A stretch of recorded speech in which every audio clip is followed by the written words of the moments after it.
In our last session, we read a letter from a woman who expressed a dislike for being around self-centered people.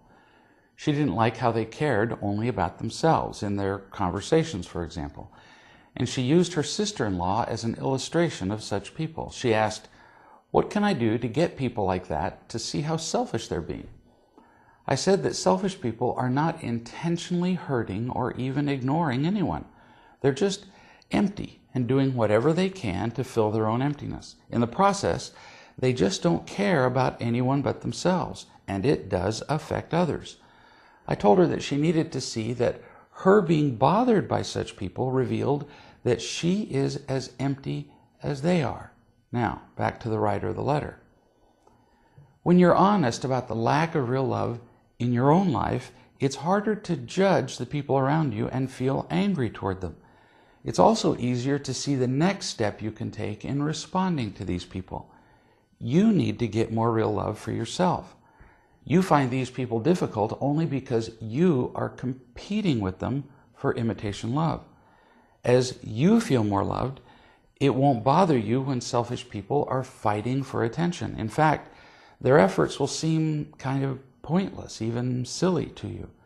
You won't want that kind of attention.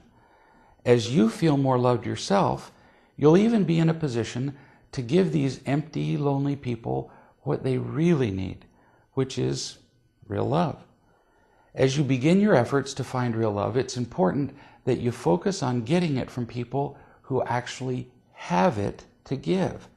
You wouldn't want to go to your sister-in-law, for example, for real love because she's already telling you with her behavior that she doesn't have it to give. Now, that seems kind of obvious to say, but that's exactly what we usually do. When people are not loving toward us, when they're selfish, like your sister-in-law, we don't like that. It somehow offends us, offends our sensibilities, and we don't like being offended. We think people have to make things right with us when we're offended. We think that they have to change. So, if they are selfish, the only way to make things right is if they change and are kind to us. If they then love us.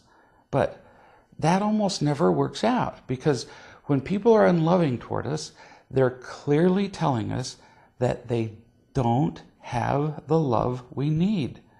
Those are exactly the people we should not be going to for love. So, how do you find the people who do have it to give? You can read about that all throughout the website and throughout the real love literature, CDs and DVDs. But the short version is that you can find these people by simply telling the truth about yourself. Talk about your own mistakes, your own selfishness, your own fears, and you will find people who will love you unconditionally. Then comes the next step, the harder one, but also the most fulfilling step, which is to actually love the people who are selfish, like your sister-in-law. What would that look like? We'll talk about that in our next session.